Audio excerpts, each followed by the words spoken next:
Hi, good morning everyone.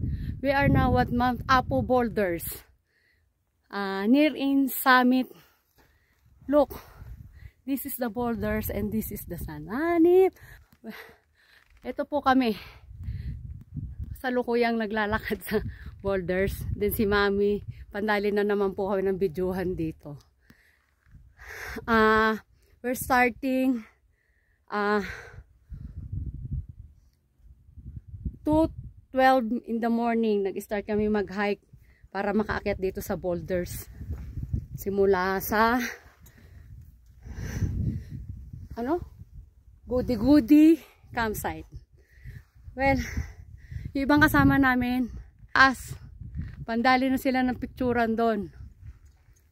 Okay naman kami dito. Malapit na kami sa summit. Thank you, Lord. Thanks for the blessing and thanks for this opportunity na makapag-akit kami dito sa magandang ginawa mo na the highest mountain of the Philippines, Mount Apo.